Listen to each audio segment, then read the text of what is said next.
Hey friends, before we start this video, I do want to tell you that the Maple and Roots Apothecary is open. It's a soft opening, and I do have a couple of tinctures for sale on my Instagram. I'm going to drop the link below. If you're interested in holistic wellness and herbal remedies and prevention and anything that involved in that, I would definitely encourage you to check it out. Thanks, guys. Welcome back to Maple and Roots. I'm not even going to tell you how many times I tried to film this video today because it was basically embarrassing. It is really hot today, like hotter than Hades hot. So I'm going to apologize right now for just this sheen of sweat on my face. It's really attractive right now. Anyway, welcome back. We are going to be going into episode number 2 on my How to Homeschool series, or Homeschooling 101, whatever you want to call it. If you're new here, thank you. Thanks for stopping by. Please take a minute to subscribe and ring the bell for notifications of all my future uploads. In my last video, we talked about, okay, my window's open, like I'm in my room, it's really hot. I'm in New England. We don't have central air here, so sorry.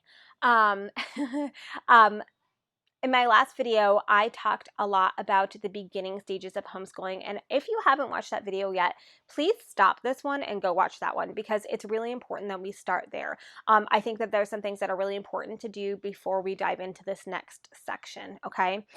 So in the last video, we left off talking about goals for homeschooling and finding our homeschooling education style and philosophies, and what that is personally and on a personal basis. And I would really encourage you to look at that first before we start talking about curriculum, or these next couple of things.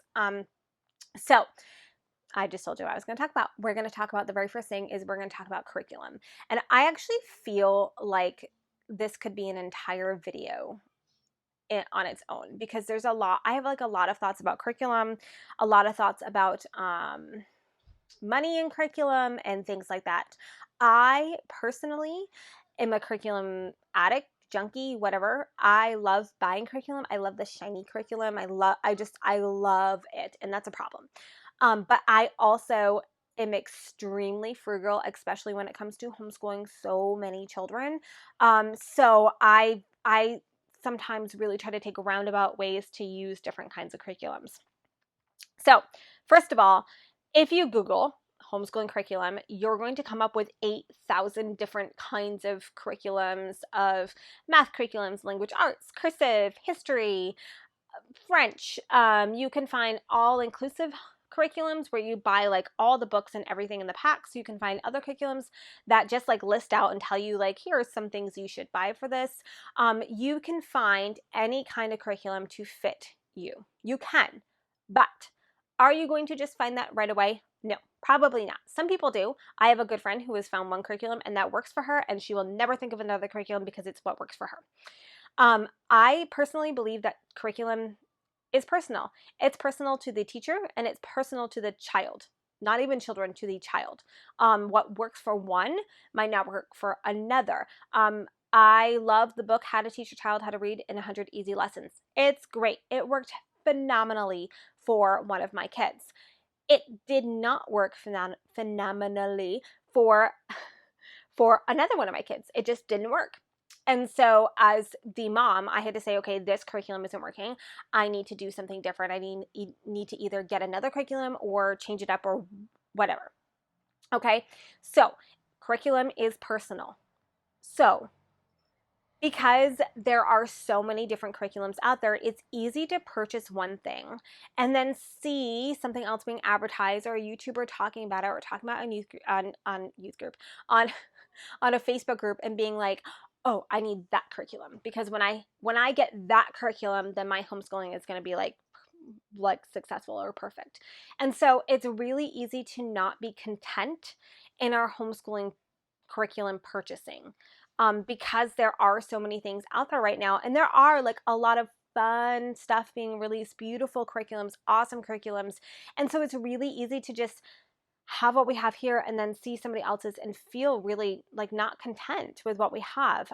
So that's like a thing, okay? It's a thing, and it's something that we need to be mindful of, that my homeschool and my curriculum that I use doesn't have to be what you're using, and you don't have to use what I'm using. And yeah.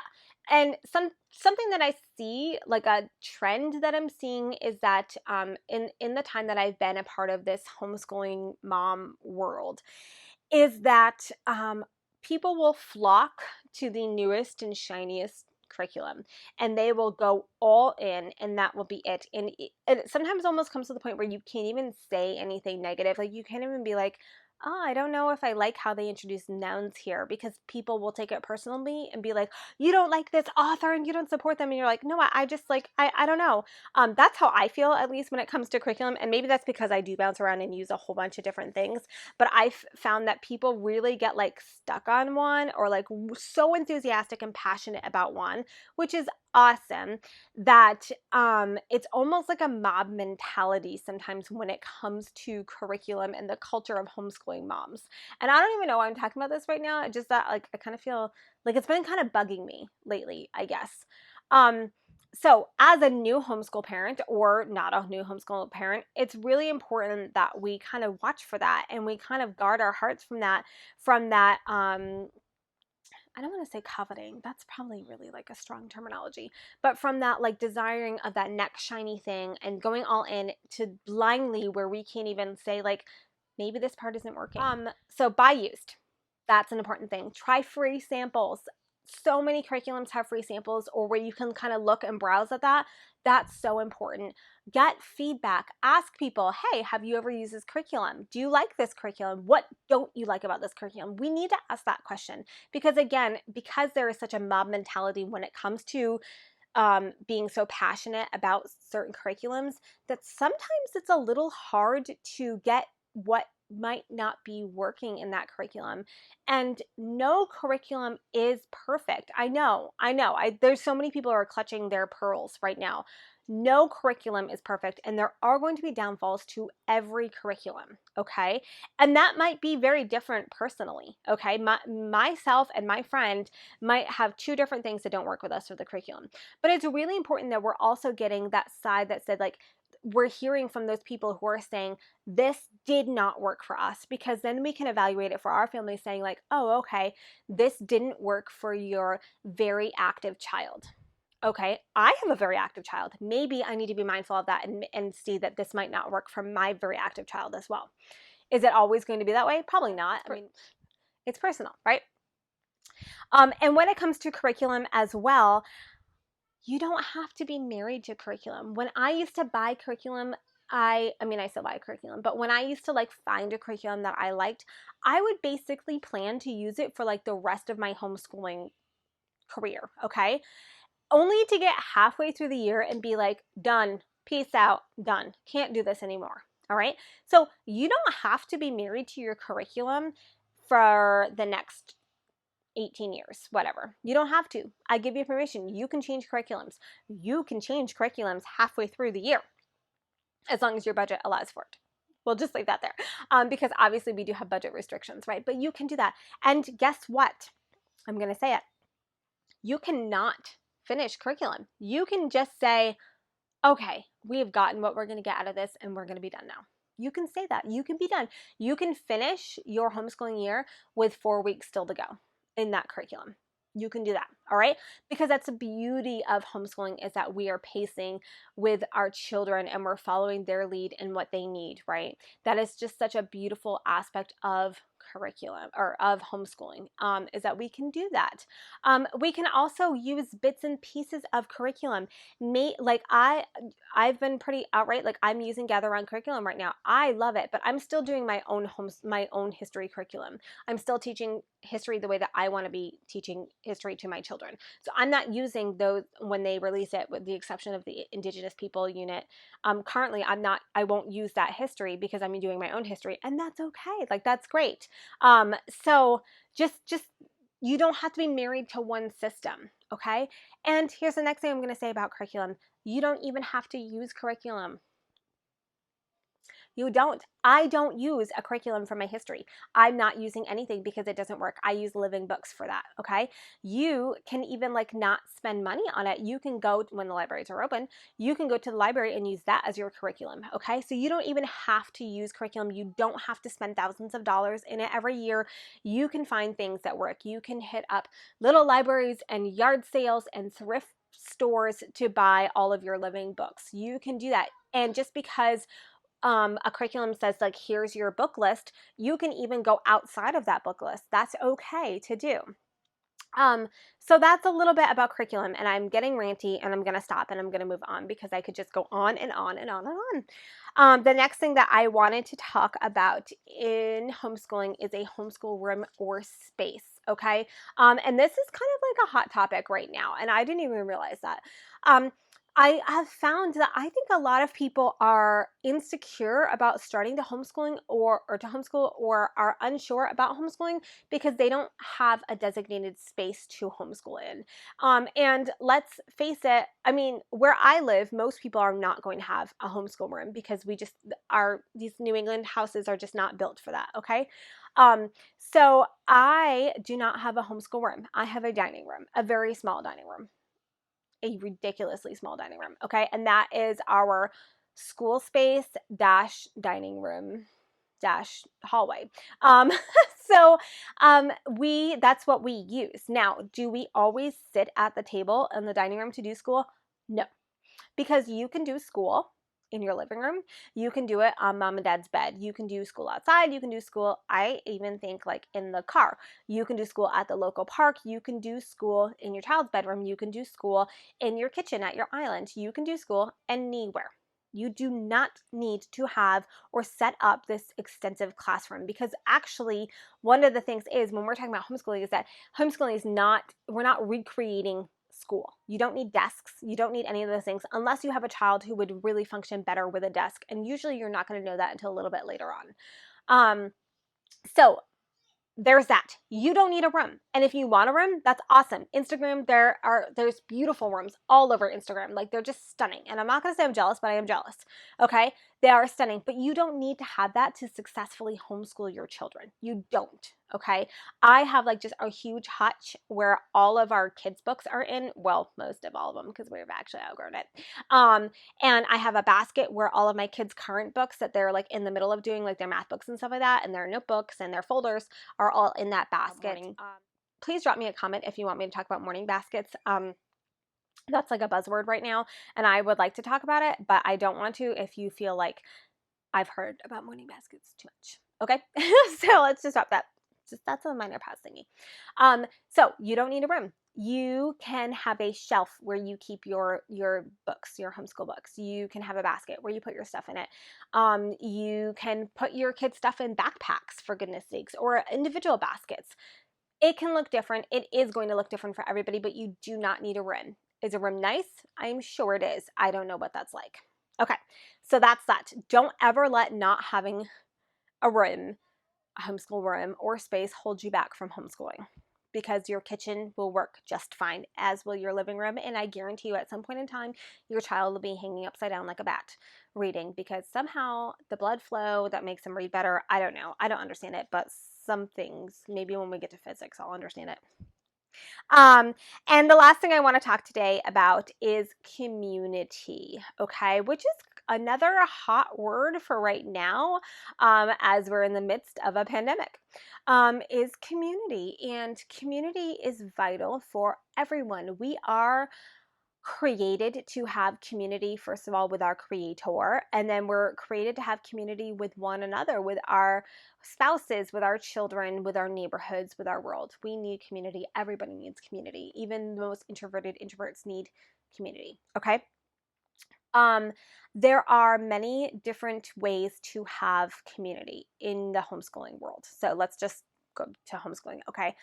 You can join a co-op, you can join a group, you can start a group, you can just have play dates with friends, you can do sports, you can do art, you can do music, you can do so many different things. But you, as a homeschool parent, you need community, and your children as homeschool children need community as well.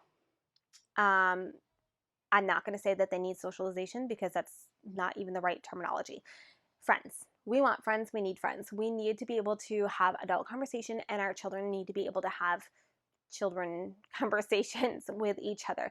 We all need it. Every kid needs it. That's why when you're in a public school situation, the kids are chatty, chatty, chatty, and the teachers are moving desks because they don't want them talking, right? We need these friends, okay? But that looks different for many different people, and it definitely looks different by region, because where I am, there are no homeschool co-ops. There are very little homeschool groups. The only groups that I have been a part of are ones that I or like a friend have started. So regionally where I am, it's just not common to have a co-op. It's just not. And so we've had to be a little bit creative on how we find our homeschooling community. And for me, that comes from like church and making friends at church and kind of congregating with other homeschoolers and getting together and being purposeful and intentional about that. And that just might be what your homeschooling community looks like. You might not be able to commit one day every week because for me, as I have older children, it is hard to commit to doing one day every week that we're missing from like our school day or our home day or whatever that is. And yeah, so maybe it just means that they'll see their friends at like Awanas or I don't know, just you need community, your kids need community, but it doesn't have to be like something like an expensive co-op that you pay like a ton of money for, because apparently that's a thing. As a parent, we need to be intentional about creating a community for our kids, a homeschooling community, and even a community for our kids that with kids that aren't homeschooled. That's okay too, but we should be intentional to make sure that our friends have the opportunity to just be kids with other kids, because that definitely is very important. And as a mom, particularly, but for the dads too who homeschool, we need to feel normal. We need to be able to sit down with our friends and talk about our frustrations with homeschooling, talk about what's working with homeschooling, what's not working with homeschooling, ask questions, get feedback. That iron sharpens iron. We need to have that with each other. You need community. You need a homeschooling community, okay? And maybe your homeschooling community looks different than mine. That is 1,000% okay, because again, that's the beauty of it, right? But I really want to encourage you, especially in your beginning stages, find a community. Maybe your community is only going to be online in a Facebook group. Maybe you are like a hardcore Charlotte Mason homeschooler, or maybe you're hardcore unschooler and you just can't find people that are walking that similar road with you. And right now it's on Facebook. That's okay. I do think that personal one-on-one face-to-face interactions or face-to-face interactions in general are very important. But if you need to supplement right now with online, that's okay too. But just do it, because you don't want to like walk in this feeling like you are so utterly alone. I have been there. I have especially been there in my homeschooling life where I tried going to a homeschool group once and there were no kids my girl's age, and I knew one person there and they were hanging out with their friends, and that was fine, and she talked with me, and that was totally fine. But I just knew this place is not for me. I am not I don't know. I'm just not. Maybe I'm just too socially awkward. Um, and I left feeling so very discouraged, because I was like, I don't fit in places. I feel like I don't fit in places. I feel like my parenting is so utterly different than other people's parenting, and I was really brokenhearted because I just so desperately wanted friendship and accountability and companionship with other homeschooling moms, and so that was a really difficult time for me. So if you're in that place, I'm going to just try to offer you encouragement, and to continue to seek out friendships, and maybe it's in a different way. Maybe post something on Facebook being like, hey, this is like what kind of homeschooler I am. Do you want to join me on this hike tomorrow? I don't know. So yeah, curriculum, homeschool room, community. Those are what we talked about today in this video. In this series, I am going to continue because I feel like it's a really important one. I think they're predicting, I think I read an article that said that they're predicting homeschooling to rise by 500% this year. So these conversations are really important to have. And as I've said from the beginning, I need to be honest about homeschooling, the good the bad, the ugly, the amazing. Okay. So if that is you and you like that, please hit the thumbs up, like, subscribe, whatever, follow me on Instagram at Maple and Roots, because I think that we need to keep having these conversations. So join me again next week as I continue this series and we dive in a little bit more on how to homeschooling. And next week we're going to start definitely talking about the day-to-days and maybe planning out for the year if you do that, or record keeping. I know I've had some requests to talk about portfolio keeping and how to do that. That's going to look different for everybody, but I definitely have some ideas that might be able to help people. I also want to address the conversation or the question at some point on how to homeschool with small children, because that is definitely difficult and definitely something that we need to talk about and we need to be kind of sharing ideas with each other on.